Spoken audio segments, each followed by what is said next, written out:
Assalamualaikum warahmatullahi wabarakatuh. Bismillahirrahmanirrahim. Alhamdulillahi rabbil alamin. Wabihi nasta'in ala umuri dunya waddin. Ashhadu an la ilaha illallah wahdahu la syarikalah. Wa ashhadu anna Muhammadan abduhu wa rasuluh. Allahumma salli ala Muhammad wa ala ali Muhammad. Rabbi asir wa la tu'asir rabbi tammin bil khair. Rabbi shrah li sadri wa yassir li amri wahlul 'uqdatam min lisani yafqahu qawli. Allahumma aftah 'alaina hikmataka wanshur 'alaina min khazain rahmatika ya arhamar rahimin. Al-Malikul Quddusus Salamul Mu'minul Muhaiminul Azizul Jabbarul Mutakabbir. Subhanallahi 'amma yusyrikun. Wallahul khaliqul bari'ul musawwir lahul asmaul husna. Yusabbihu lahu ma fis samawati wal ard wa huwal azizul hakim wa la haula wa la quwwata illa billahil aliyyil azim wa la manja minallah illa ilaih amma ba'du. Sidang jemaah yang dirahmati Allah Subhanahu wa taala, mudah-mudahan kita semua tergolong dalam golongan hamba-hambanya yang benar-benar bersyukur. Amin ya rabbal alamin. Alhamdulillah summa alhamdulillah. Banyakkan syukur kehadrat Allah Azza wa Jalla. Kita masih lagi diperkenankan oleh Allah SWT untuk bersama-sama dalam siri pengajian online, insyaAllah. Pengajian kuliah online, siri dalam rujukan kitab Hakikat Kehidupan, insyaAllah. Mudah-mudahan dengan istiqomahnya kita untuk terus berada di jalan ilmu ini, tarik ilmu ini. Walaupun kita masih berada dalam keadaan PKPP yang ini masih tiada lagi secara berdepan bertalaki. Adapun secara online, kita niatkan mudah-mudahan fadilatnya dah kita dapat juga untuk kita menuntut ilmu. Maka persiapkanlah wahai sidang jemaah dan rahmat Allah SWT, wahai penuntut-penuntut ilmu semua, untuk benar-benar membersihkan niat ataupun memperbetulkan niat untuk kita mendapat ridha Allah. Niat menuntut ilmu untuk keluarkan diri daripada kejahilan. Niat untuk ilmu ini untuk makin mendekatkan diri kepada Allah SWT, mengamalkan ilmu yang telah disampaikan, lalu menyampaikan seluas-luasnya. Kita menjadi ejen kebenaran.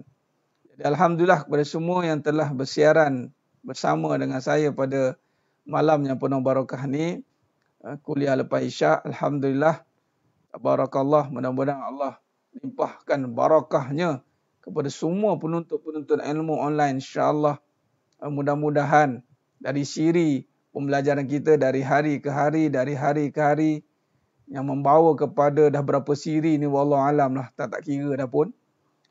Natijahnya adalah kita nak semakin dibukakan jalan kefahaman. Apakah fadilat menuntut ilmu? Apakah kesan ataupun apa yang kita nak daripada menuntut ilmu ini? Dipanggil fadilat amal kan. Jadi kalau fadilat amal menuntut ilmu ni adalah kefahaman, itulah dia. Dan itulah fadilat yang paling besar sebenarnya.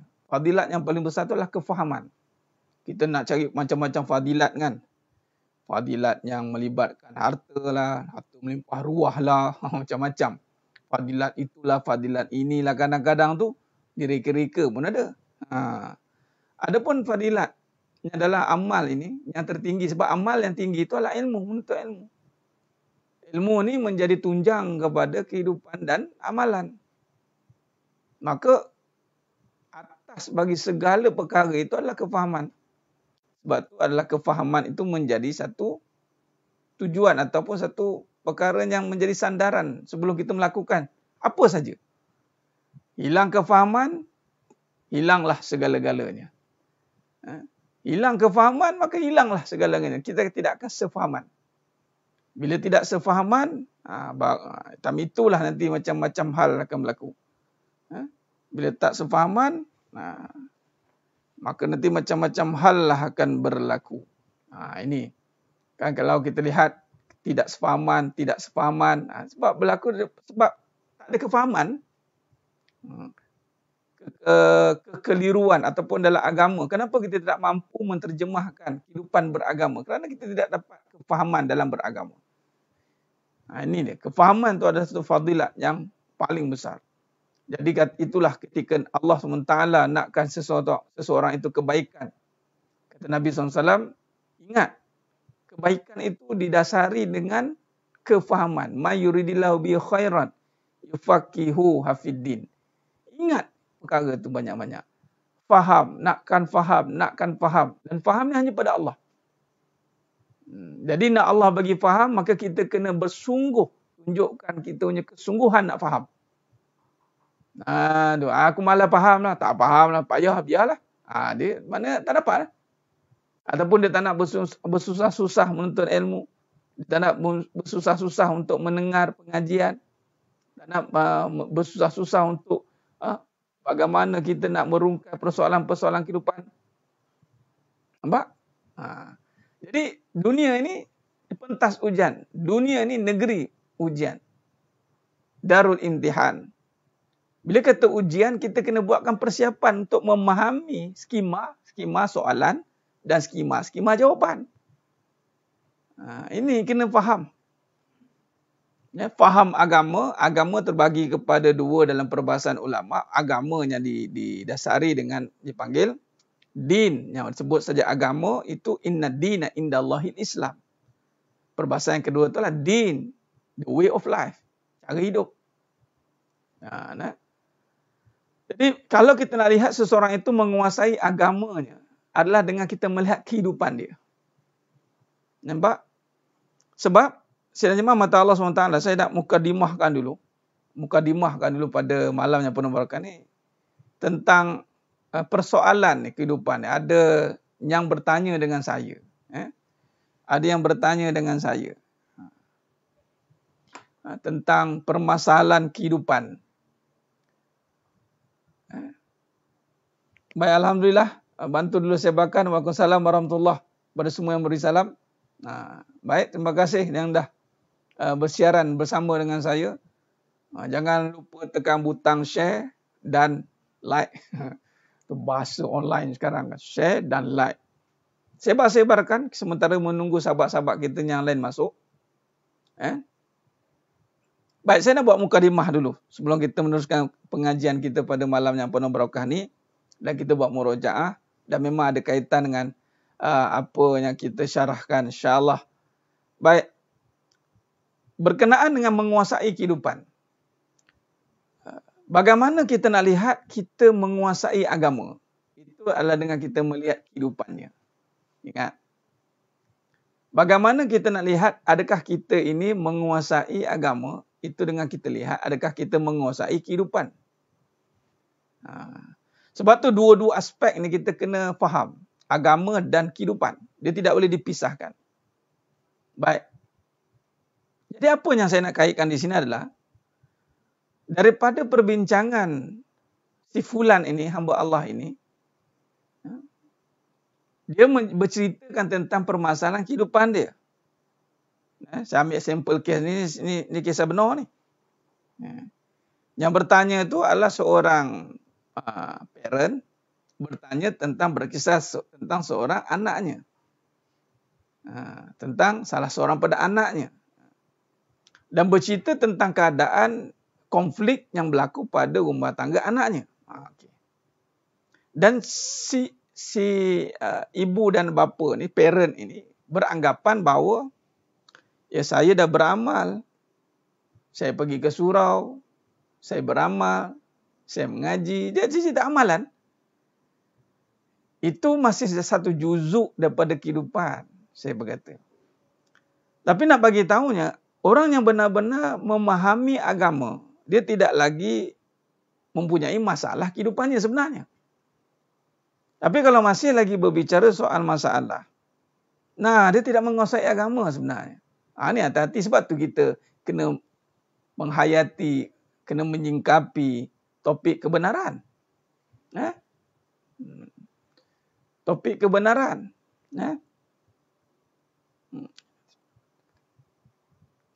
Okey. Kita kena menghayati topik kebenaran.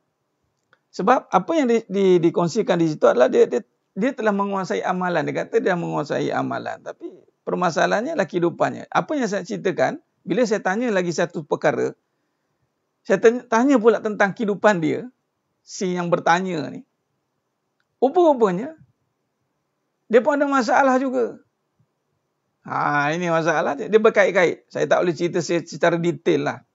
Cuma saya nak bagi tahunya, kesan daripada permasalahan kehidupan ini, walaupun dia menguasai, nampak seperti menguasai amalannya, tetapi ingat, kalau benar-benar dia nak memahami agama, pasti dia boleh menguasai kehidupannya. Baik. Pasti dia akan menguasai kehidupan dia. Ini jelas. Contoh, bila saya pernah ditegur oleh guru saya. Contoh, ini cerita lama ni, 10, 14, 12 tahun lepas. Sekarang, kita bukan bercerita tentang apa, bertanya je. Malah diceritakan tentang situasi kita. Kan biasa kita suka cerita tentang keadaan kita ni. Permasalahan kita kan. Di ibarat macam satu keluh. Kita kan kadang-kadang berkeluh. Keluh. Sikit je keluhan tu keluar. Lalu apa yang dia katakan? Guru saya cakap apa? Aku tahu kehidupan kau macam mana. Aku tahu apa yang kau dah buat. Dia dah pergi ke situ. Mana rupanya, saya nak bagi tahu. Amalan, yakni agama, amalan yang disuruh oleh agama itu sepatutnya menyelesaikan masalah kehidupan kita. Kalau kita dah solat, kita dah buat seluruh amalan, sepatutnya dia tidak boleh lagi jadikan sebagai solat lah ustaz.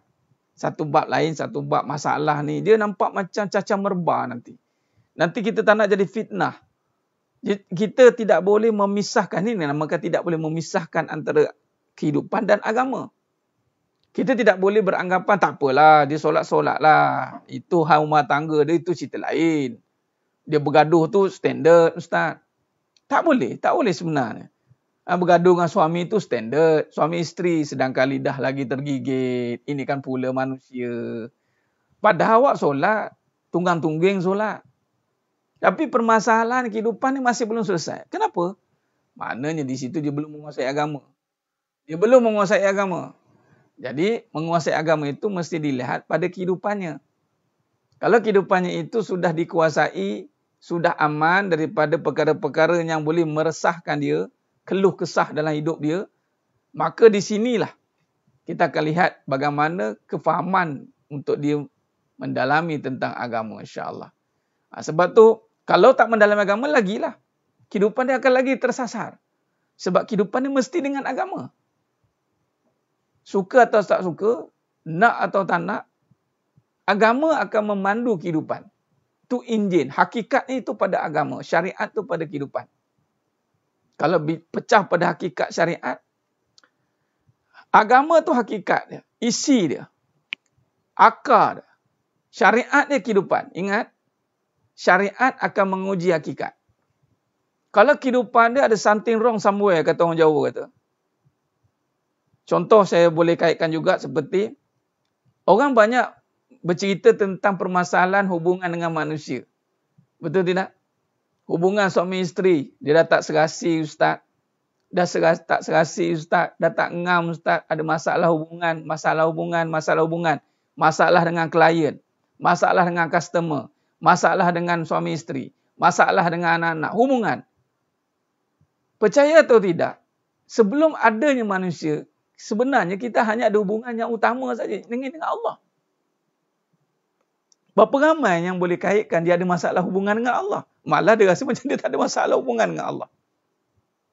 Sudah pasti hubungan masalah yang berlaku syariat itu akan trigger ataupun memberikan satu signal bahawa ada satu masalah utama yang sedang berlaku. Tapi manusia dia tak nak ambil iktibar. Dia anggap itu bukan masalah dia. Contoh ada masalah dengan suami atau isteri. Masalah hubungan. Ya, masalah hubungan ustaz, masalah hubungan. Lalu saya pun jawablah. Sebenarnya apa pun yang berlaku di luar itu asbab je untuk bagi tahu apa yang kita ada dalam jiwa kita. Tu je.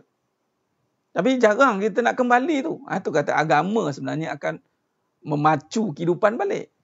Agama ni dengan Allah lah. Hablum minallah wa hablum minan nas. Itu bahasa dia. Dan hubungan yang mana dulu nak kita bina? Hablum minallah. Ini bab amanah lah pula ni saya cerita ni. Saya bab amanah dan melibatkan fikiran. Itu nanti dalam tajuk lain saya akan kupas lebih dalam. Cuma nak bagi tahu mukadimah. Bagaimana yang kita hari ini kena ingat. Sekeliling kita ini akan menentukan hakikat kita. Hati-hati. Sebab itu saya suka buat satu tamsilan, contoh mudah. Kalau dia seperti berbicara soal tentang keyakinan, tentang berbicara soal makrifat sebagai contoh, ketuhanan. Saya akan tengok dia dengan isteri dia macam mana. Kalau dia soal lelaki. Saya akan tengok dia dengan suami dia macam mana. Kalau betul disebut dia dengan Allah, ustaz Allah disebut, kita kena balik pada Allah. Sebut subhanallah. Memang sebut senang berbicara, sebut senang sebab kita sebenarnya bukan sekadar sebut, kita kena baca. Ni kita nak mendalami tajuk kita malam ni. Menyingkapi, memahami hakikat yang ada. Sebut semua orang boleh. Tapi kita akan tengok adakah dia memahami apa yang disebut itu, adakah dia baca dengan hatinya. Orang yang benar-benar mengenal, beramal sehingga makam mengenal, maka Allah akan anugerahkan rahmat. Hubungan sesama manusia akan okey. InsyaAllah. Sebab Allah yang memegang hati-hati manusia.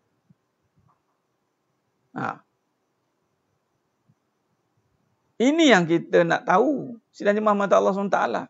Kat mana yang trigger ni? Nabi SAW disegani lawan. Digerungi pihak lawan. Disayangi dengan kawan apatah lagi. Pihak lawan gerun. Kita dengan kawan pun bukan kata gerun. Cebek siap. Kita diinjak-injak. Kita dengan manusia, kita diinjak-injak. Maksudnya, Puan Dilela Kesuma, kalau kita ada masalah dengan manusia ni, hati-hati. Masalah, kalau kita yang bermasalah, masalah dengan suami ke, masalah dengan anak ke, masalah menantu ke, masalah, kita sebut, masalah lah hubungan. Masalah hubungan, sebenarnya masalah hubungan ni bermula daripada hubungan dengan Allah terlebih dahulu. Sebab sebelum adanya manusia, Allah adakan manusia. Bukan tiba-tiba ada. Itulah masalah. Siapa yang kembali pada Allah, dia tidak akan masalah, Tuan Raja Sarizal. Maksud dia, sesiapa yang sudah menghayati kembali dirinya dengan Allah, maka dia tidak akan dibebankan dengan masalah orang yang cinta dunia tu. Itu maksud dia. Dia ada masalah untuk mendidik sebagai contoh. Mendidik isteri. Isteri yang cinta dunia. Tetapi seorang yang menjaga hubungan dia dengan Allah, permasalahan isterinya yang cinta dunia tidak akan mengganggu dia untuk beramal pada Allah. Hati dia tidak akan tergugat. Contoh. Ni, bola gaduh dengan isteri ni. Berhujah-hujah ni. Habis gaduh dia selesai. Hati dia selesai. Pum. Keluar. Steady. Tak ada yang teringat-ingat. Terbawa-bawa. Rasa down. Alah, letih aku. Bini aku tak tahulah. Kejap jadi harimau jadian. Kejap jadi saka jadian. Letih. Siap bercakap pula tu. Bawa topik perbincangan kat luar pula. Kau macam mana? Isteri kau macam mana? Contoh. Isteri aku pun sama 2x5. Macam tu lah. Orang perempuan macam tu lah. Dia terbawa-bawa. Terbawa-bawa. Itu masalah lah tu. Tu dia. Tapi kalau dia tak terbawa-bawa, ni masalah ni. Balik rumah dia, isteri dia berpenyakit. Yang orang sakit, cinta dunia ni kan penyakit. Kalah COVID-19. COVID-19 ni, kita hari ni di Malaysia ni, berjaya antaranya saya tengok tu ada yang identify balik. Pertama, kuarantinkan 14 hari. Yang kedua, kawal pergerakan. Maksudnya kita kena kurung lah. Balik-balik tengok isi kita tu, dia memberontak kan. Dia kena hadapi, dia kena boleh hadapi. Sebab ramai juga yang mengeluh dengan keadaan pasangannya. Sebenarnya keluhan itu hanya akan merosakkan diri dia balik. Hati-hati. Jangan berkeluh kesah. Itu maksudnya. Sepatutnya meneruskan sahaja. Meneruskan sahaja. Persoalannya yang bertanya dah tahu. Dia dan keluarga gagal dengan Allah. Cuma dia nak tahu adakah itu bentuk balasan. Masalahnya Puan Atikah, kalau dah tahu, dia dah tak tanya dah adakah bentuk balasan. Tu balasan lah bagi dia. Orang yang gagal dengan hubungan dengan Allah, tiba-tiba berlakunya kerosakan rumah tangga, takkan itu dipanggil ganjaran pula? Fikir logik apa dia boleh? Nampak? Adakah itu satu anugerah? Adakah kehancuran itu satu anugerah? Cuma orang yang beriman, dia akan pandang hikmah lah. Dia akan sikapilah hikmah yang berlaku. Supaya tak terkesanlah dengan kehancuran itu. Hakikatnya memang begitu. Takkanlah rumah tangga, huru-hara itu sebagai ini satu anugerah daripada Allah. Tak. Dia kalau anugerah ni, rumah tangga dia, isteri dia huru-hara, dia tak huru-hara. Itu anugerah. Maknanya yang meningkatkan derajat suami dia. Itu sebagai contoh. Dia tak terkesan dengan apa-apa keadaan yang berlaku di sekeliling dia. Dan itu anugerah. Naik martabat dia. Macam tadi saya cakap tadi. Isteri dia duk tengah berpinau tu. Penin kepala tu. Kita duk tabur. Cakap lah. Dakwah. Cakap. Tazkir. Berap keluar. Ataupun bahasa mudah. Saya nak bagi tahu sedang jemaah mata Allah SWT. Bahasa mudah. Macam orang tengah duk rawat saka lah. Tengok ada dekat banyak kan dekat YouTube tu saya tengok. Yang duk pergi jumpa. Dia pergi jumpa orang yang tengah duk kerasukan tu kan. Orang tu mengacau. Dia baca, dia relax. Tu maksud dia. Dia berhadapan dengan keadaan itu. Tetapi dia tidak terkesan dengan keadaan itu. Dan itu anugerah lah. Dia berhadapan dengan situasi itu. Dan itu adalah anugerah bagi dia. Dan nak bagi tahu, saya jemaah mata Allah SWT, saka ni, jin ni nampak. Tapi cinta dunia tak nampak. Lebih bahaya daripada harut wal marut. Mafhum hadis. Hati-hati. Hati-hati. Sebab tu jangan sewenang-wenang bercerita tentang keadaan diri, keadaan. Jangan sewenang-wenang. Sebab tu macam mana orang beriman, itu menyembunyikan keadaan dia. Dia tak sewenang-wenang. Dia akan berbicara dengan Allah. Tu je. Nampak? Penang malam hujan tapi panah-panah syaitan. Allahu Akbar. Tak terkesan dengan apa yang berlaku. Ustaz, macam mana saya berhadapan dengan suami yang, ni suami pula. Ustaz, macam mana dengan saya nak berhadapan dengan suami yang kaki perempuan? Saya jawab balik. Kaki dia yang perempuan kan? Kaki kita jadi kaki ibadah. Yang kaki perempuan suami dia. Kita jadilah kaki ibadah. Yang duk nak bagi kaki juga kat suami tu, kenapa? Saya kaki kan dia suami saya. Itu dah terkesan dah tu. Dah suami tu kaki perempuan. Dah kita jadilah kaki ibadah. Nak tegur, nak tarbiyah, silakan. Tapi jangan sampai terkesan. Tapi kalau masih terkesan, makna infected. Jangkitan. Tu maksudnya. Macam mana keadaan situasi pasangan ataupun bisnes kita ke surrounding dia, itu syariat akan menunjukkan apa yang ada dalam diri kita. Hati-hati. Itu maksud saya nak terangkan malam ni. Hati-hati. Sebab tu ujian akan membongkar apa yang ada di dalam jiwanya, iman dia. Benar, jangan mengadu pada salah tempat, akhirnya mendapat. Kalau ada kemusyrikan tak perlu bercerita. Ini maksud saya Puan Fazilah. Bercerita tu kena pada orang yang ada autoriti lah. Niat bercerita itu untuk mendapatkan petunjuk. Bukan bercerita untuk meluahkan perasaan.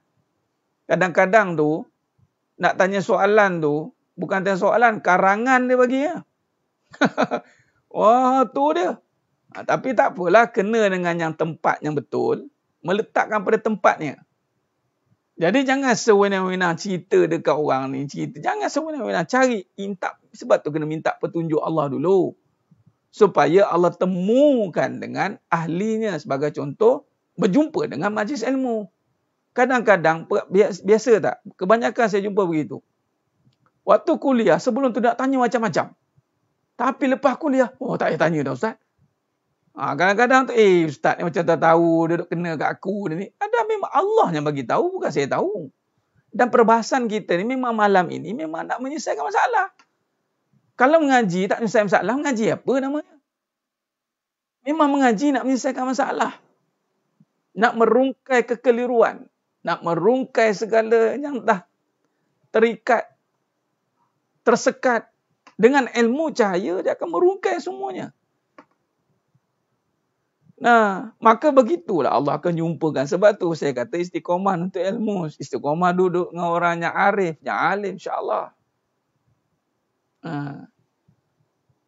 Ada ke bagi Ustaz selesai masalah, laskan nikah. Itu namanya jodoh Puan Atika. Tak semua gitu. Berapa ramai tu imam atau Ustaz yang selesaikan masalah-masalah tak selesai. Saya ada kisah benar. Seorang imam, yang nak kahwin. 2 kali calon, 2-2 meninggal. Bab-bab ni kita tak payah pelik. Dalam sekali nikah. Dah, rezeki dia, jodoh dia. Bismillah je lah. Macam mana? Baik. Nah, orang perempuan kenapa mudah sangat cerita dengan orang nak bagi tahu satu dunia. Itulah dia apabila terkesan dengan perasaan, tuan. Bila terkesan dengan perasaan, mudah terkait dengan keadaan. Sebab itu duduk dengan orang yang alim, orang-orang yang faqih, orang-orang yang membawa majlis ilmu. Dia akan membuatkan kita terdiam daripada merungkai persoalan yang pelik-pelik tu. Dia akan, itu sebabnya Nabi kata, berkata baik atau diam. Baik. Dan arif ni pula, bukan kena tengok sijil, yang arif. Kadang tu tanya, siap interview, kelulusan? Ada je ni. Saya nak bertanya dengan orang ada kelulusan sekian-sekian. Yang arif ni maknanya yang membawa bidang itulah. Tanyalah orang yang membawa bidang itu. Memang ceramah nampak gaya ni macam boleh tanya. Tanya. Tak payahlah tanya lagi. Ini betul ke? Ni kelulusan mana ni? Tak payahlah tanya je. Kalau macam tu je. Tu baik interview terus. Setengah tu macam tu. Ini kadang-kadang dia jenis tak bercakap benda tu, tiba tanya. Kadang-kadang itu kan. Macam mana nak tahu dia ni ahli? Tengok apa yang bidang dia selalu cakap. Allah akan gerakkan seseorang itu akan bercakap mengikut apa yang Allah ilhamkan. Allah Ta'ala ilhamkan saya bercakap tentang kehidupan. Banyaklah Ustaz nak cakap. Bukan bermakna saya kena menguasai kehidupan. Tapi itu yang Allah gerakkan saya untuk bercakap. Dan ada kaedah penyelesaian dia. Bukan main cakap ikut pengalaman orang. Tak ada, wallahi. Walaupun pengalaman cerita tu banyak, cerita orang tu banyak. Tapi penyelesaian itu bukan berdasarkan cerita orang. Nampak. Dan itu ditahkikkan dengan apa saja yang telah dibantu oleh tuan guru. Yang faqih pula mengesahkan. Jadi sebenarnya mata Allah SWT. Tengok. Tu cara ni. Antara tipnya. Tengok. Apa topik yang biasa seringkali. Dia kena setiap orang itu akan ada Allah bagi kelebihan. Jadi jangan cerita kat bawang Rangers. Walaupun dia ni suka bercerita. Nampak macam pakar ahli rumah tangga. Tak payah. Bawang Rangers ke tip-tip yang tu tip ini tak payah. Cerita kat betul-betul yang mengajar. Yang ada keilmuan yang Allah berikan. Tanya. Baik, itu masuk dia. Ni tanya salah tempat tu jadi masalah tu. Tu tanya tu. Lepas tu pula tanya nak ikut yang mana yang kita suka. Tu masalah juga. Nak cari jawapan yang boleh menyokong kita. Salah. Patut cari kebenaran. Tak kisahlah bagaimana keadaan sekalipun. Sekiranya kebenaran itu akan membuatkan kita sakit dan perit. Tahanlah. Biarlah sakit dan perit yang menyihatkan. Baik, sedang jemaah mata Allah SWT. Dalam muka surat edisi yang lama 49 dan kita masih dalam perbincangan edisi baru muka surat 63. Okay. Muka surat 63. Allahumma salli ala Muhammad wa ala ali Muhammad. Baik. Mari kita lihat. Pernah dengar dulu adakan rasanya grup rumah tangga. Itulah. Rumah dah hilang tangga-tangga dah. Baik, sedang jemaah mata Allah SWT. Orang yang berusaha menjadi majlis ilmu adalah orang berusaha menyelesaikan kehidupan. Benar. Benar tu Ustaz Janita Harun. Ustaz Janita Harun. Saya sementara tengah live ni. Buku Ustaz Janita return balik kat saya tu. Alamat betul ke tidak. Respon kat saya nanti ya. Wallahualam. Baik. Tu. Muka surat 63. Baik. Semalam kita bincang tentang apa? Perkara yang ada dikatakan tiada. Perkara yang tiada dikatakan ada. Jadi jangan nak mengada-ngada. Jangan nak mengada-ngada. Semalam kita syarahkan tentang nafi dan isbat. Kita nak memahami bagaimana kita nak menterjemahkan kembali kefahaman yang benar. Baik, bila semalam kita dah sentuh tentang perkara yang ada dikatakan tiada, perkara yang tiada dikatakan ada, dan kita dah syarahkannya, maka apa syarahan kita semalam? Mari kita lihat. Kita telah membincangkan tentang ni nota kita semalam. Mana yang baru masuk, mungkin boleh buat ulang kaji. Sidang jemaah mata Allah SWT. Baik. Kalau kita lihat, kita telah sentuh tentang memahami tentang ada dan tiada. Sebab dalam ujian yang mendatang, ujian yang berlaku, itu adalah ujian keimanan. Bila sebut keimanan, kalau kaitkan dengan ada, yang ini tentang akidah. Nak pergi kepada kefahaman tentang Allah. Ujian kan tentang keimanan, iman.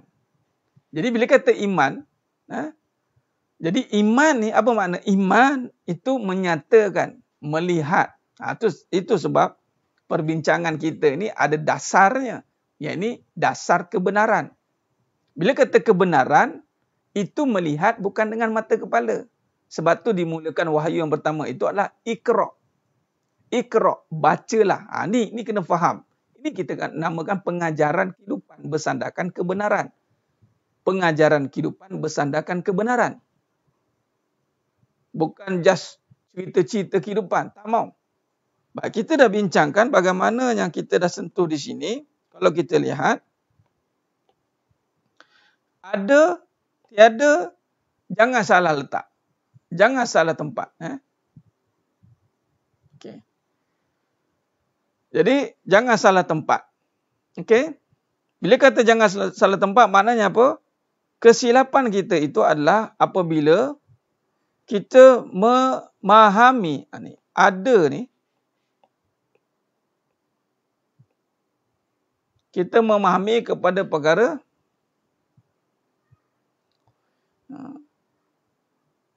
ya, ada jual buku inbox saya.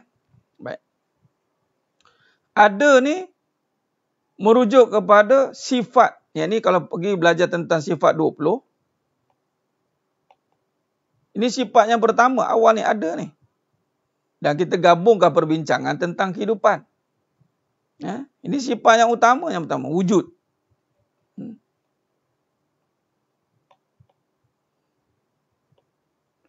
Jadi, bila sebut ada saja, ujian yang mendatang, ujian, itu kan tentang keimanan.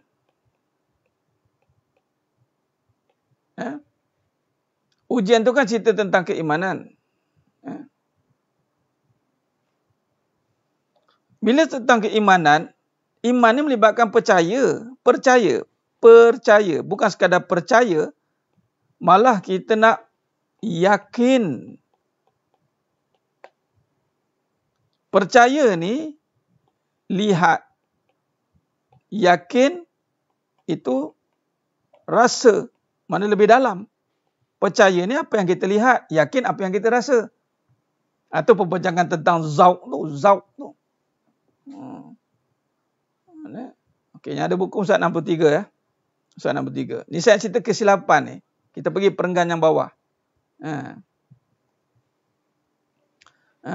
Jadi maknanya kalau kita lihat, kita nak meyakini tentang rasa, tentang kewujudan.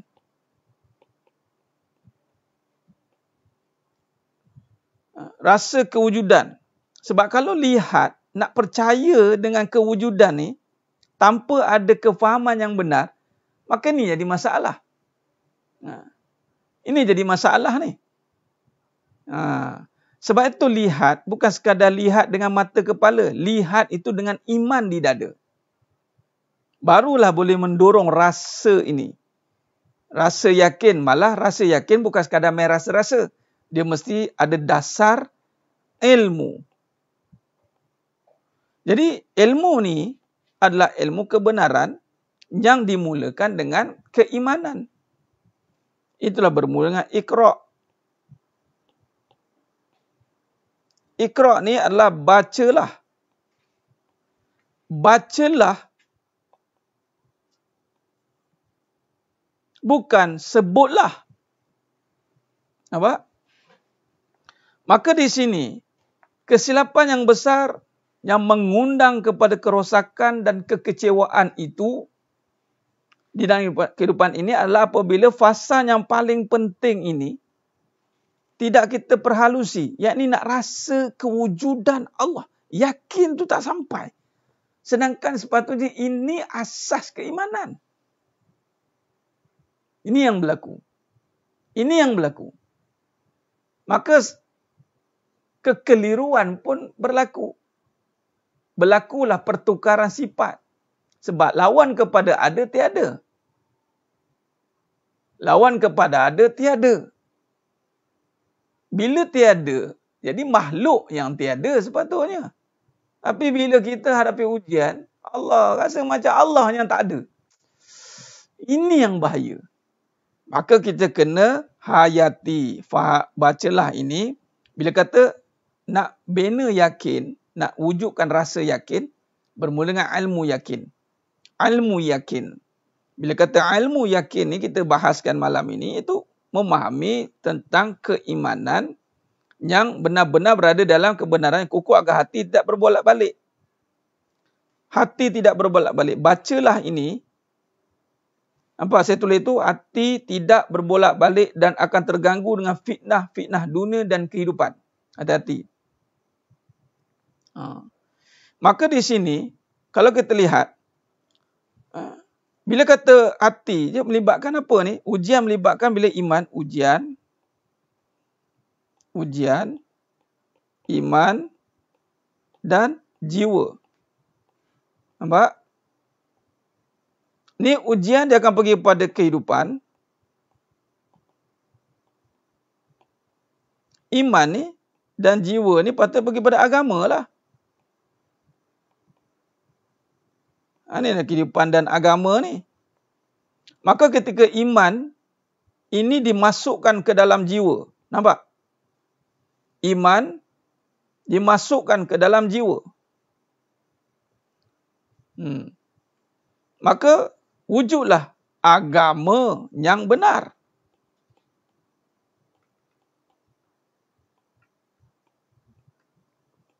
Boleh jelas setakat ini?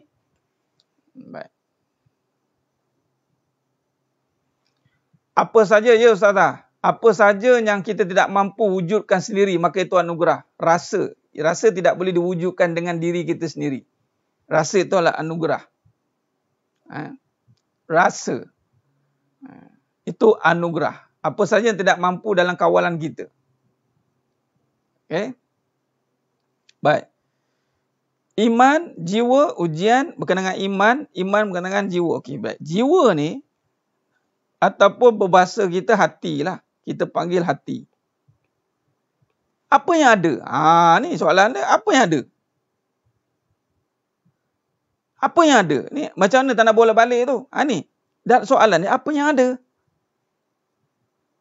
Sebab tu kata Allah SWT surah Al-Fath ayat 4. Inna fatahna laka fatham mubina. Tu Tuhan yang membuka jalan kemenangan. Itulah rasa tadi. Ustazah.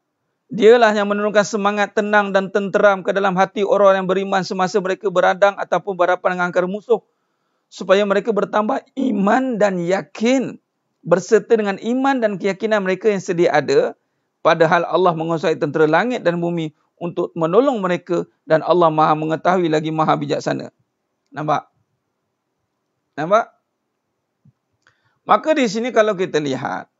Ujian iman, jiwa, hati, kehidupan. Ini pelbagai isu yang akan keluar. Ini topik-topik kehidupan. Baik, bila kata yang benar, agama yang benar. Tadi kata, apa soalan? Tadi tak nak berbolak-balik.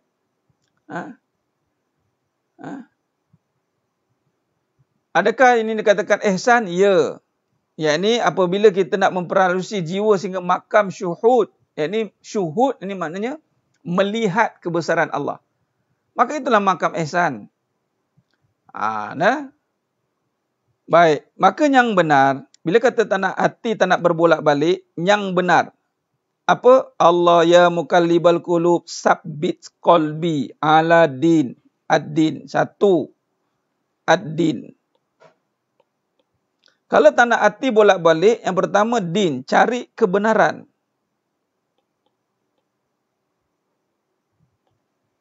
Nampak? Cari kebenaran. Wa anggun qalbu. Ada inbox saya ke? Inbox. Duk ulang tengok dia. Saya tak perasan lah. Lain sekali. Mungkin saya terlepas pandang. Inbox lain sekali. InsyaAllah. Betul Ustaz. Bukan Aiman lah. Bukan Aiman tak kisah lah. Iman. Allah masabbit qalbi ala din. Din ni makna cerita yang benar. Agama ni soal kebenaran. Cari kebenaran. Kebenaran ni apa yang ada? Itu soalan kita bincang malam ni. Jiwa dan hati perkara yang sama pun hatikah. Jangan tertukar. Sama je. Ada jiwa menguasai hati. Atau lebih tepat adalah adakah jiwa menguasai nafsu atau nafsu menguasai jiwa. So saya tulis hati itu bahasa kita. Emosi yang keluar berdasarkan kesedaran. Itu emosi yang terkawal. Okeylah tu Puan Fazilah. Bila kita cerita kebenaran, lalu mengalir air mata berjujuran. Itu namanya kesedaran. Lalu menangislah dia. Itulah namanya keinsafan. Kesedaran yang mendatangkan keinsafan. Kesedihan yang terkawal. Itu kesedihan tangisan yang mulia lah. Yang jadi isunya adalah emosi sahaja yang menguasai. Menangis tanpa ada sedar. Tanpa ada perubahan dalam hidupnya. Baik. Betul. Ya Tuan Haji Mak Muda. Ya Mukallibal Qulub. Wahai Zat. Ya Allah. Itu dia. Menyeru. Ya Mukallibal Qulub. Sabbit qalbi ala din. Ala ta'ati. Bila cari kebenaran. Kena tak dengan perbahasan kita? Kena. Sebab kebenaran ni nak memahami apa yang ada dalam hidup ni Ustaz.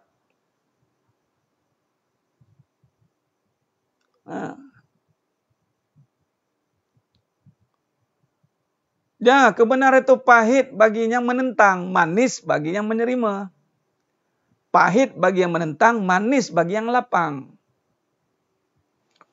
Kebenaran apa yang ada dalam hidup ini.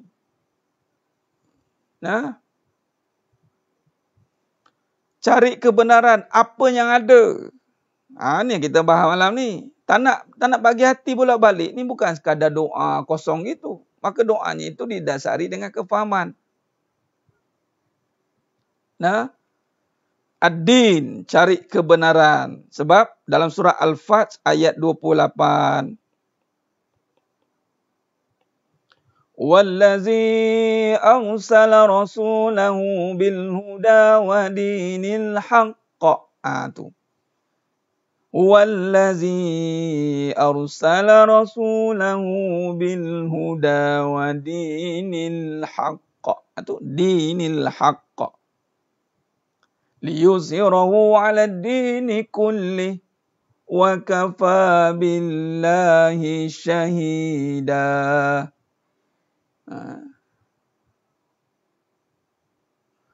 Semasa hadapi situasi meruncing, kita seolah menolak. Keadaan baru tersedar ia dari Allah. Lepas tu baru rasa gagal dan rasa tak lulu ujian. Benar. Itu keinsafan. Sebab tu lepas tu nanti Allah akan uji lagi. Nampak? Allah uji lagi dan lagi dan lagi dan lagi. Sampai bila? Sampai kita fahamlah ujian itu. Kita faham soalan. Kita nak faham skema soalan. Belum skema jawapan. Ni ujian tentang rezeki. Okey. Yakin. Duit tak ada ni. Allah nak bagi tahu memang duit memang tak ada lah. Rezeki yang ada. Dah. Janganlah tanya apa hal ni. Apa hal ni duit tak ada. Apa hal duit tak ada. Dia ulang-ulang tanya. Kan saya dah ajar malam zikir 1000 kali. Tak ada duit. Ada rezeki. Ujian kena betul. Sampai faham kan? Baik. Apa yang ada ini? Itu yang pertama. Yang kedua. Ya Mukallibal Qulub. Sabbit qalbi ala din. Wa ala ta'atik. Ta'at. Kalau nak hati tetap dua perkara ni mesti buat taat ini. Yakni apa? La tusyrik billah. Tiada syirik. Itulah taat. Apa gunanya taat perbuatan tapi syirik? Hancur. Taat yang dimasukkan ni adalah ati'u Allah, sembah Allah, ati'u Allah. Tiada syirik lah. Bila kita tak ada syirik, maka yang ada hanya Allah. Kita tak akan menyekutukan Allah. Nampak? Perkahwinan, ujian tentang betulkannya perkahwinan, ujian tentang kasih sayang. Tuan Syahrizki. Ya Allah, rupanya sayang memang tiada pada isteri. Sayang ada pada Allah. Kalau sayang ada pada isteri, mesti dia sayang kita sungguh-sungguh. Tengok kejap ada, kejap sayang, kejap melayang, kejap sayang, kejap melayang. Menunjukkan sayang tu memang bukan ada pada makhluk. Tapi di saat kita kembalikan sayang itu pada Allah, yang ada hanya kasih sayang Allah, maka Allah tetapkan isteri kita sayang kita. Allahu Akbar. Tak percaya? Itulah masalahnya tu. Ya ke Ustaz? Dah kalau masih ada ragu, macam mana nak cerita? Nah. Sebab kita nampak yang ada itu adalah isteri kita. Malah bukan sekadar tengok ada isteri kita. Yang ada kasih sayang itu adalah isteri kita. Nampak isteri kita je lah yang menyayangi kita. Tak tahu satu masa lagi dia akan membenci kita. Maka ketika Allah palingkan, bolak-balikkan kembali di saat dia sayang kemudian melayang, apa yang kita kena faham? Bukan suruh benci isteri itu. Patutnya kembali kepada Allah. Ya Allah, baru aku melihat bahawa sayang tiada pada makhluk, sayang ada pada engkau. Nafikanlah. Ini, dah tak sayang lah ni. Anak kahwin 3, ada belum apa-apa lagi kahwin 3. Ini kangen jadi mengana? Si isteri pun satu. Duk nampak suami saya lah satu-satunya di planet Marik ini. Suami saya lah satu-satunya kasih sayangnya ada dalam jagat raya ini. Sekali perangai datang. Dah, takkan tak faham-faham lagi. Kembalikan, nak cari jenis macam mana lagi. Jangan membenci.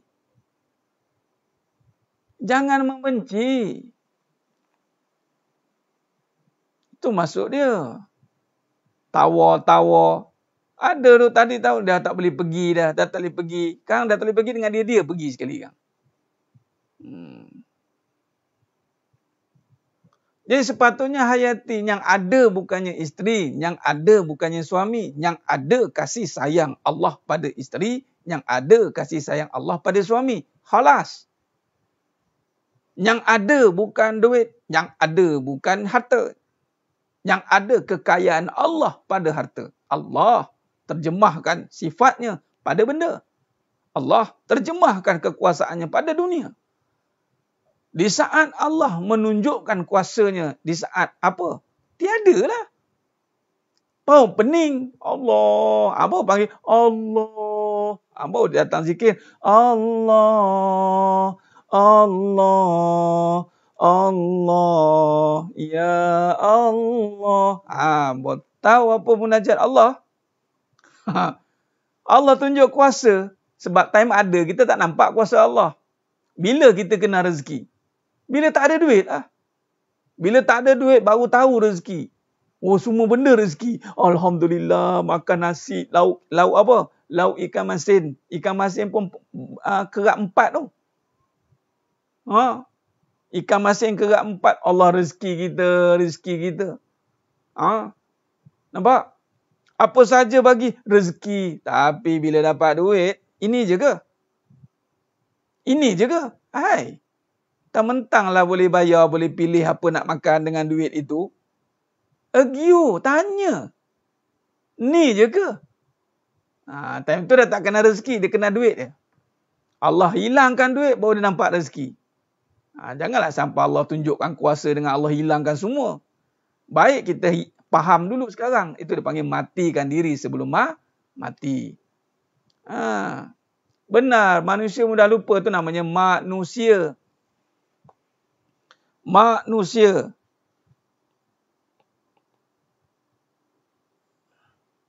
Ini sama dengan lupa. Jadi ingat, itu bukannya pada sifat manusia. Sebab sifat manusia ini lupa.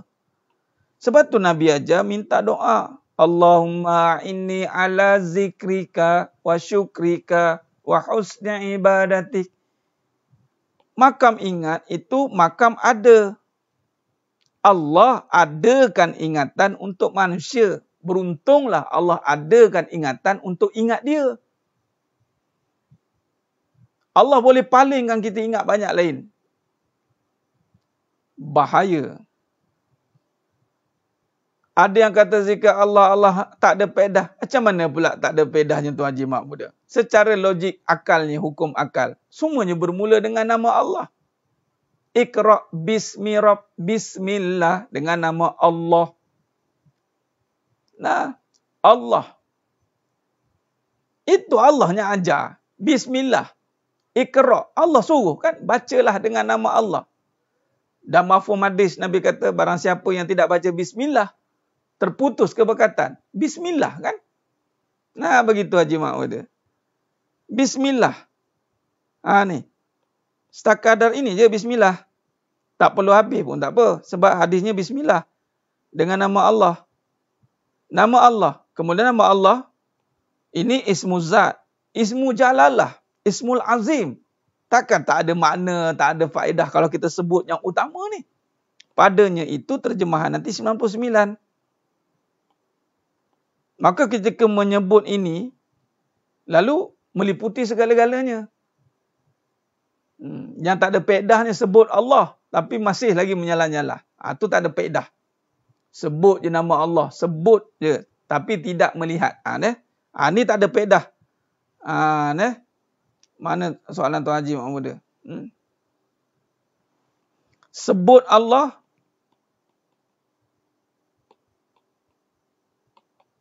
Ni tak ada faedah. Sebut je. Sebab Allah bukan suruh sebut.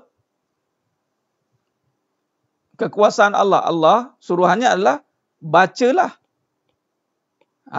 Ni kan? Bisa. Bacalah.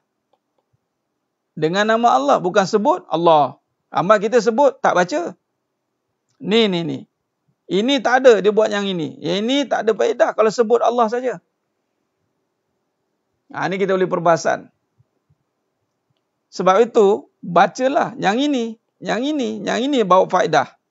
Sebab di sini dia kena hayati, fahami, rasai. Itu tiga tu. Barulah berfaedah. Tapi kebanyakan yang sebut je. Sebut nama. Sebut saja. Tapi tidak menghayatinya. Maka tiadalah kesan bagi dirinya. Inilah termasuk cerita Abu Yazid Al-Bustami. Abu Yazid Al-Bustami itu. Ada anak muridnya yang ada anak murid. Ketika bertemu dengan Abu Yazid Al-Bustami, bertanyakan tentang masalah, dia tak boleh nak merasai pengajaran dan pengajian daripada Abu Yazid Al-Bustami. Walaupun tak boleh nak rasa, tapi dia tetap nak ikut juga. Lalu mengadulah pada gurunya.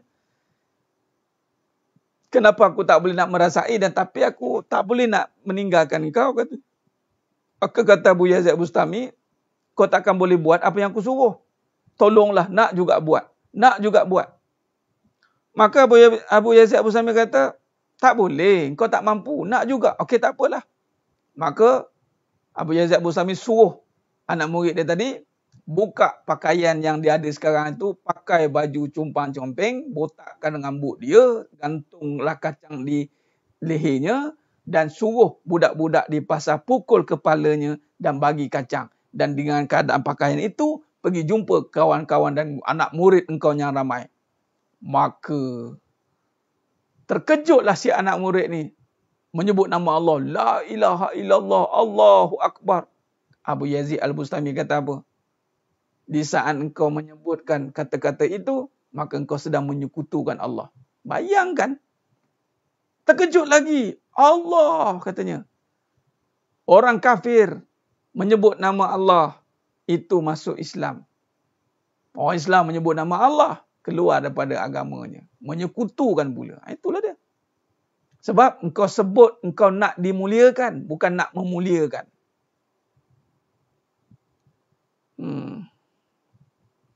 Nampak? Kita sebut nama Allah nak dimuliakan. Bukan nak memuliakan Allah. Itu tak ada faedah. Sebut berapa kali pun kalau minta nak dimuliakan tak ada faedah. Itu dia. Kalau saat itu diuji boleh sebut baru mesap. Ya, itu sebab itu tadi. Kita mengenal rezeki di saat tiada benda. Dah tak ada benda baru nampak semua rezeki. Benar sahaja ni taruh. Mengenal di mata tak sama dengan mengenal di hati. Hayati, fahami, rasai dan dalam hati. Bacalah. Itulah bacalah nama Allah. Jadi kita gunalah. Ingat zikir ni. Ini kan ingat. Ingat bukan sebut. Ingat ini hayati. Berbalik dengan soalan. Zikir Allah tak ada faedah. Bagaimana orang yang menghayati Allah tiada faedah? Kalau sebut ya. Sebut belum tentu ada faedah bagi dia. Lah. Wallahualam. Puan Fazal saya tak ada itu. Buat scan beli scan suhu tu. Tu boleh scan.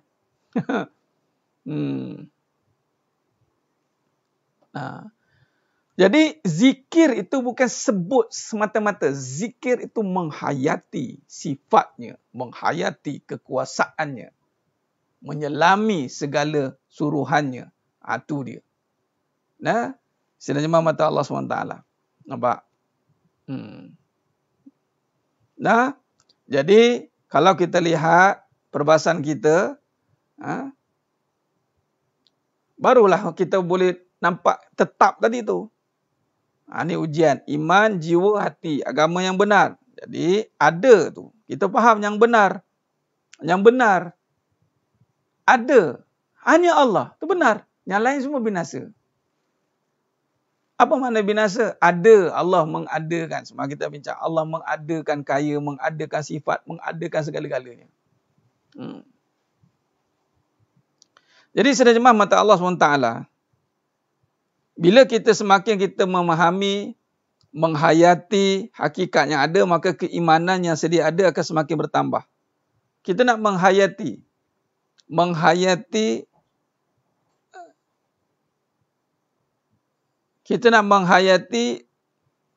apa sahaja yang telah dizahirkan ini. Maka keimanan yang sedia ada dan akan semakin bertambah, dan juga hati kita dijadikan rasa tenang. Dan juga apa suasana dalam keadaan yang kita sedang hadapi. Seruan bacalah itu meliputi akan perkara berkenaan melihat, menghayati, merasai dan setiap kejadian dengan nama-nama kekuasaan Allah.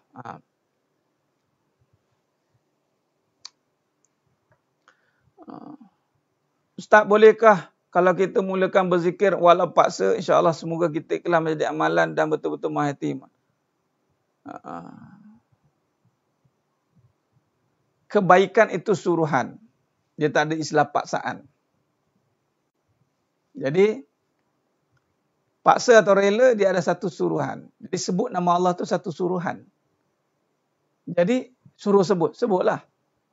Siapa yang taat dengan suruhannya dan faham kenapa dia melakukannya, sebab makam ikhlas ni makam yang tersembunyi. Kita tak tahu.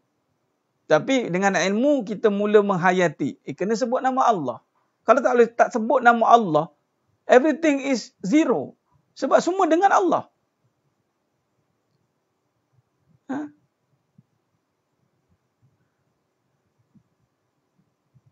Dengan Allah dah. Ni dengan datang dengan siapa ni? Nama siapa? Nama, cek nama tak ada. Kosong. Datang dengan siapa? Dengan Allah. Okey, terima. Tu dia. Dengan Allah, mesti. Bila kata kita anggap semua ni suruhan, maka kita lakukan dengan yakin. Sebab ikhlas ni kita tak tahu kedudukan kita. Sehinggalah Allah berikan kepuasan. Tu datanglah keikhlasan. Benar Ustaz Muhriz, Ustaz Ahmad. Selawat itu suruhan. Solat itu suruhan. Ni yang wajib-wajib. Jadi sebenarnya mata Allah SWT. Jadi suruhan bukannya lagi pilihan. Maka di sini kalau kita lihat, sidang jemaah mata Allah SWT, muka surat 64. Muka surat 64 itu, maka kalau kita lihat, bila kita memahami sifat sedia ada dan keseluruh alam ini hanya dia, yakni Allah, maka datanglah sifat tadi, zikir tenang tadi. Ihsan ni maksudnya Tuan Mak Yazid, kata Nabi SAW, mafhum hadis, beribadahlah seperti melihat Allah. Kalau tidak mampu, yakinlah Allah sedang melihat kita. Itu maksud dia. Jadi kaitannya adalah dengan kita benar-benar menyembah atau tunduk dan patuh kepada Allah. Itu dengan kita melihat. Itu ihsan lah. Makam kita melihat kekuasaan Allah. Cuba tengok pada muka surat 64 ini. Muka surat 64. Okey. Baik. Di sini soalan yang Tuan nyatakan itu adalah bagaimana kita nak melihat kembali seluruh yang ada dalam konteks syariat mata ni. Syariat mata ni kita melihat ada. Logik, zahir ada. Namun hakikatnya semua ini diadakan. Maka lihat tak? Nampak tak? Nampak tak itu benda yang diadakan? Nampak. Maka itu makam syuhud lah tu. Makam melihat semua ni diadakan. Iman cakap tak ada. Betul. Jadi macam mana boleh adanya alam ini? Kerana adanya Allah. Lalu alam bersifat ada atau tiada? Tiada. Alam bersifat tiada. Nafikanlah alam itu tiada. Malah nafikan sifat pula tu. Ini bukan menafikan benda lah. Maknanya wujud alam ini bukan kerana adanya alam. Kerana adanya Allah. Boleh nampak? Maka adanya Allah. Maka asbab adanya Allah, maka adanya alam. Maka dia tidak boleh berdiri sendiri. Itu maksud dia. Maka sifat pula, bila menghayati lagi, maka jika kita hayati dengan akan hakikat sebenar yang ada, semata-mata adalah untuk menyatakan sifatnya yang ada. Oleh demikian, jiwa yang mengenal akan hakikat ini akan menjadikan hidup ini adalah semata-mata untuk menyembah dia saja. Ini makam ihsan tadilah.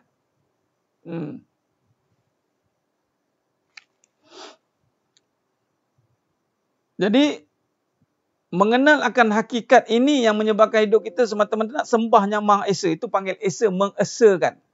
Mengesakan Allah. Rabbul Jalil, ke mana sahaja pun kita hadap, maka di situlah akan nampak kekuasaan Allah. Fa'ainama tuwallu fasamma wajuhullah. Baik, di sini, kalau kita kaitkan, saya ulaskan dulu, saya sebut, saya syarahkan, nanti saya lukis gambar rajah kejap. Okey? Jadi selain jemaah mata Allah SWT. Ya. Maka kata Allah, dan Allah jualah yang memiliki timur dan barat, maka ke mana saja kamu arahkan diri dan ke kiblat atau menghadap Allah, maka di situlah arah yang diridai Allah. Sesungguhnya Allah Maha luas rahmat dan limpah kurnia. Nampak? Maka penglihatan mata hati adalah sangat penting untuk kita dalami dan kuasai kerana ianya adalah komponen utama serta yang mesti digunakan pada setiap segi kehidupan kita.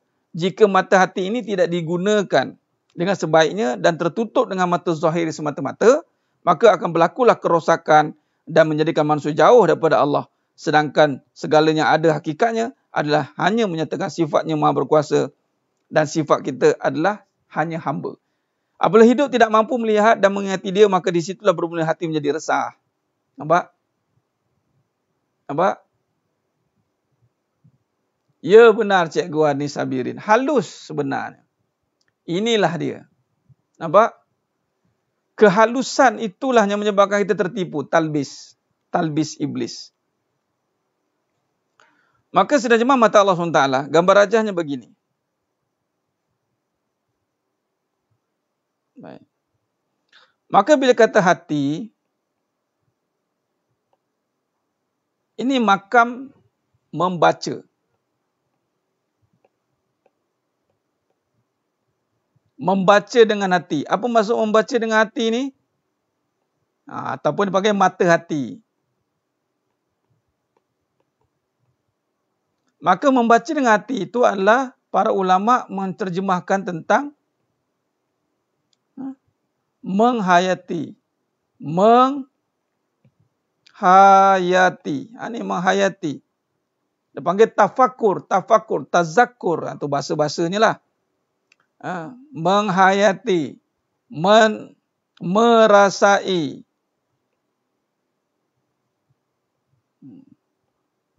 Ambil dua perkataan. Banyak yang tak faham juga. Ya. Baik. Bila kata hati, membaca, yakni maksudnya menghati, merasai, membaca apa ini? Alam kejadian.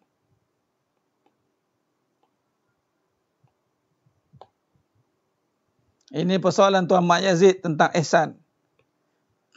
Alam kejadian ini, perhati baik-baik selukis ni ya. Perhati. Ini ibarat mata lah. Ini ibarat mata. Melihat ini. Alam kejadian. Ada dalil kan? Ada. Allazi khalaqa. Ni. Ini dalilnya apa? Iqra. Nak baca ni dengan apa? Apakah kaedah tarik membaca ini? Nah, itulah dengan Iqra bismi rabb. Itu dia.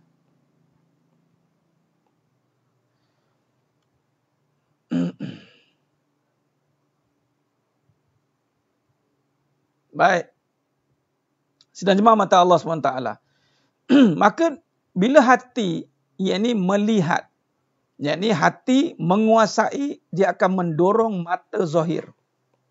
Ini mata zahir ini melihat alam kejadian ini dengan mata zahir lah. Jelas? Okay. Mata zahir melihat alam kejadian. Namun mata hati menguasainya. Mata hati menguasainya. Dengan mendorong mata ini melihat alam kejadian ini dengan nama Allah. Sebagai contoh, melihat, saya ambil contoh, alam rumah tangga. Alam perkahwinan.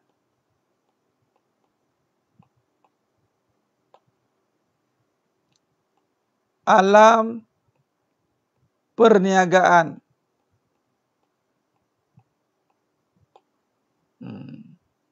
Alam kehidupan. Ni kehidupan ni. Banyak alam ni nak tengok ni. Nak faham soalan.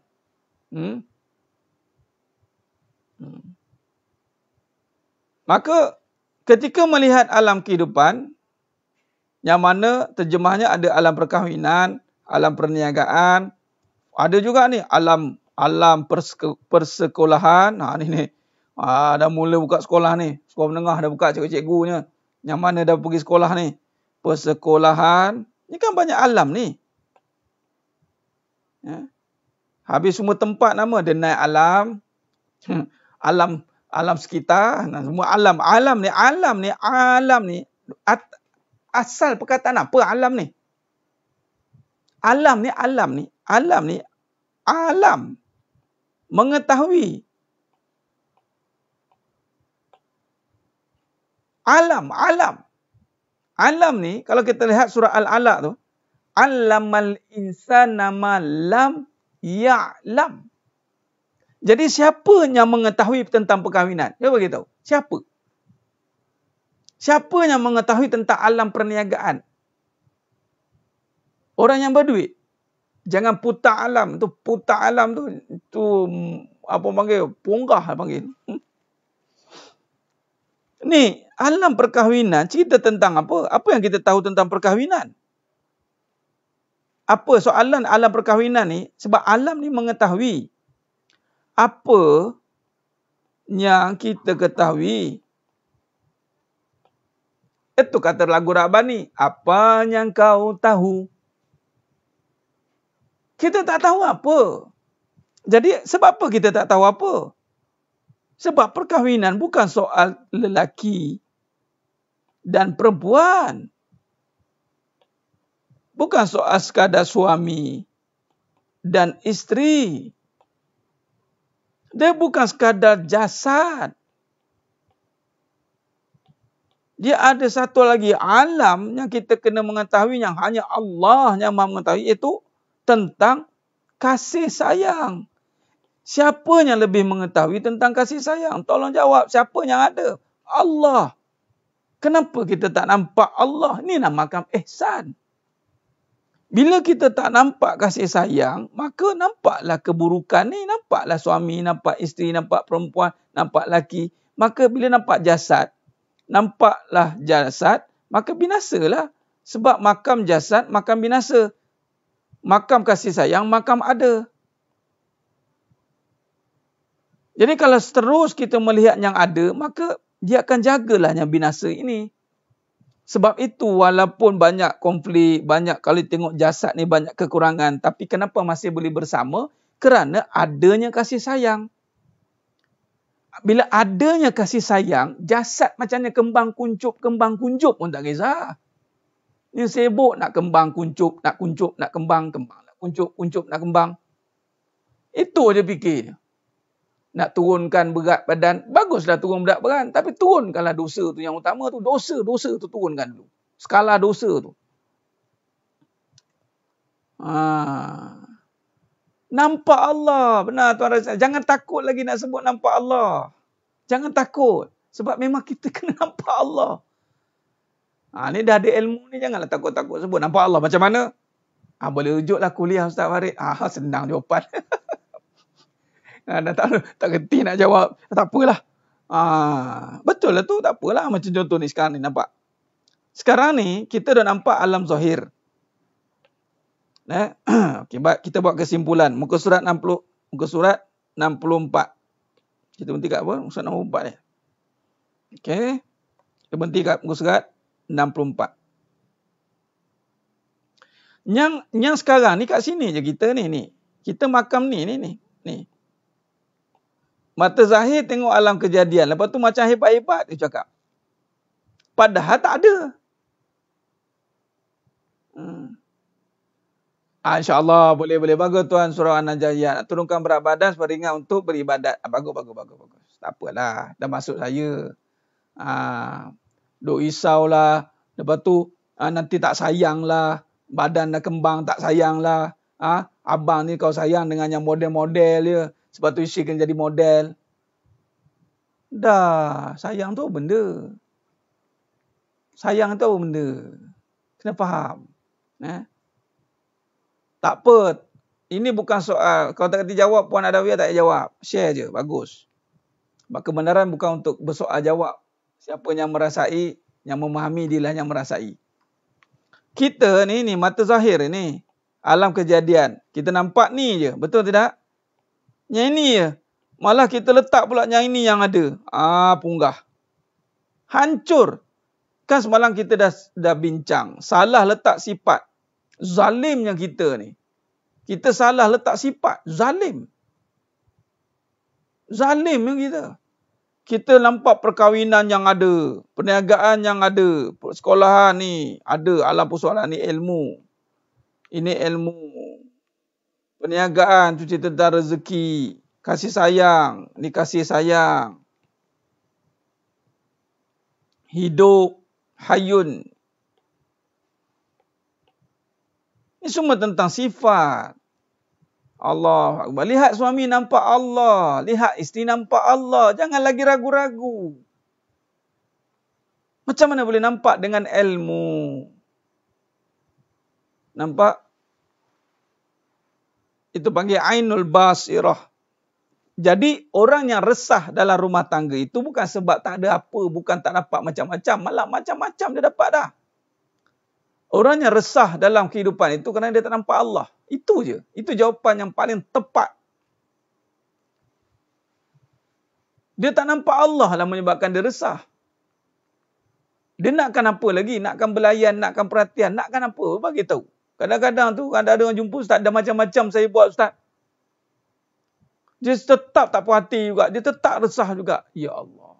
Itulah dia kerana dia tak nampak Allah.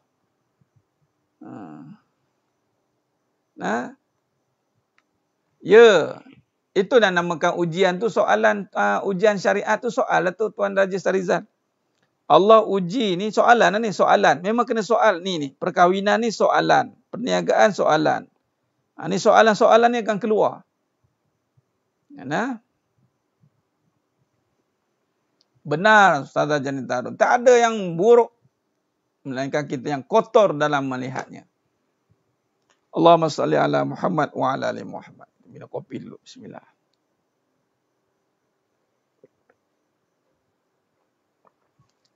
Alhamdulillah.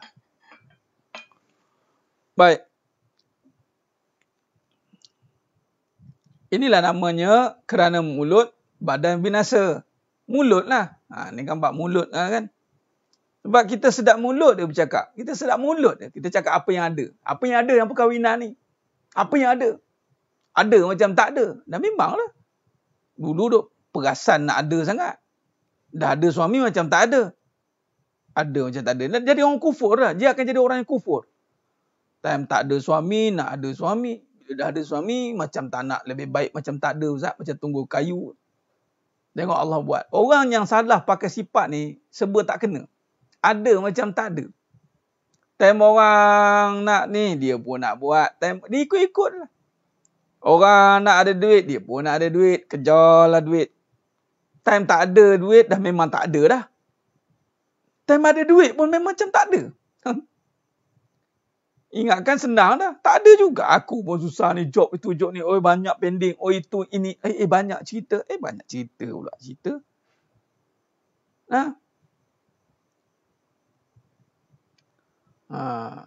Tuan Raja Sarizan.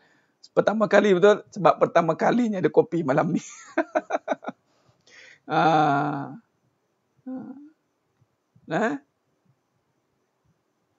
Pertama kalinya kopi ada malam ni. Mulut tak ada insurans dia panggil. Itu dia. Bila faham soalan, mudah kita faham jawapan.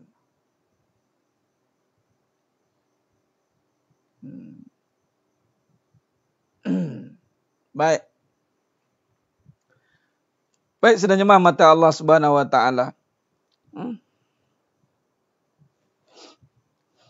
Jadi dalam perenggan yang bawah tu, 64 tu kita berhenti kat situ. Kita berhenti kat sini malam ni. Nampak? Jadi malam ni cukup kita faham. Bila kita nak memahami, cuba kita lihat tadi kesimpulan. Penglihatan mata hati ni jelas sangat penting. Sebab kita akan pakai semuanya dalam semua kehidupan kita. Ya Ustaz Muhammad, ya game ngopi. Baik. Tuan Mak Yazid jelas. Alhamdulillah. Haza min fadli Rabbi. Amin ya rabbal alamin. Baik. Maka apabila kita mampu melihat, maka isi situ datang kerosakan. Nampak? Jadi ini yang kita nak tengok ni. Penglihatan mata hati sangat penting. Inilah hakikat yang ada apabila berlakunya zahir. Sebenarnya Allah nak berceritakan apa di sebalik yang berlaku. Nampak? Ingat, menyucikan hati hukumnya wajib. Kita nak beribadat jumpa Allah, wajib bersih hati, wajib dalam hati ada Allah. Ada. Sebab itu Allah bagi peluang kita beribadat berkali-kali itu untuk menyucikan hati lah. Kali pertama tak selesai, kali kedua tak selesai, kali tiga tak selesai, kali keempat selesai. Nampak? Itu kena jelas tu. Baik, jadi sedang jemaah mata Allah SWT, kita berhentikan 64, Mudah-mudahan apa yang kita bincangkan pada malamnya penuh barakah ni, Allah berkati kita semua. Allah berkati kita semua insya-Allah. Kita berhenti dekat nota tu besok malam dengan izin Allah. Allah beri peluang untuk kita bersiaran lagi. Kita akan sambung perbahasan kita. Cukup, jangan lagi resah, jangan lagi ragu untuk mengatakan Allah yang ada. Lihatlah kebesaran Allah dalam setiap alam yang kita lalui. Alam rumah tangga, alam kehidupan, alam kerjaya. Semua alam tu nama sifatnya alim. Alamal insana ma lam ya'lam. Dan apa yang kita kena tekankan di sini, setiap keresahan itu apabila kita gagal menyingkapi nama Allah. Singkapilah dia. Hayatilahnya. Hayati dan selami sedalam-dalamnya insya-Allah. Mudah-mudahan Allah akan berikan ketenangan insya-Allah. Wajib ya. Amalan wajib tau. Jadi jangan sibuk dok ngejar yang sunat sehingga tertinggal yang wajib. Tak sempurna yang wajib, maka sunat tidak diterima. Maka makam takwa ni apabila kita nak menjaga yang wajib. Sebab apa? Apa takwa? Meninggalkan larangan Allah, buat Allah suruh. Melakukan surah Allah itu wajib. Amalan ada yang sunat. Tapi yang bersih hati ni wajib. Okey. Baik, terima kasih banyak di atas kerjasama yang diberikan, komitmen yang diberikan. Mudah-mudahan Allah gantikan dia dengan nilai kefahaman yang mendalam, insya-Allah. Senajan mata Allah SWT. Mudah-mudahan semuanya yang menonton pada malam ini, Allah bukakan pintu hati. Allah bukakan pintu hatinya seluas-luasnya untuk memahami dan menghayati dan melihat terus. Nampak kekuasaan Allah, nampak kebesaran Allah dalam setiap perkara. Fa'inama tuwallu fasamma wajhullah. Kemana pun kita hadap, maka kita akan nampak kekuasaan Allah SWT. Bila nampak kekuasaan Allah, maka barulah datangnya makam abid, makam hamba. Selagi tak nampak kuasa Allah, kita tak akan mampu menjadi hambanya. Ini dia cara dia. Mudah-mudahan kita semua istiqamah dalam menuntut ilmu. Terima kasih banyak. Mudah-mudahan apa yang kita syarahkan pada malam ni, Allah sempurnakan. Mohon maaf atas segala kekurangan, terkurang kata, terkasar bicara. Hanya Allah Ta'ala sajalah yang mampu memberikan kefahaman dan menyempurnakan perbahasan kita pada malam ini, insya-Allah. Baik, cukup setakat itu saja. Aqulu qauli hadza wa astaghfirullahal azim li wa lakum. Bila taufiq wal hidayah. Assalamualaikum warahmatullahi wabarakatuh. Kita tangguh dengan tasbih Farah suratul As. Subhanakallahumma wa bihamdik asyhadu an la ilaha illa anta wal 'asr innal insana lafi khusr illa alladhina amanu wa 'amilus solihati wa tawassaw bil haqq wa tawassaw bis sabr. Wallahu a'lam bissawab. Takbir. Allahu akbar.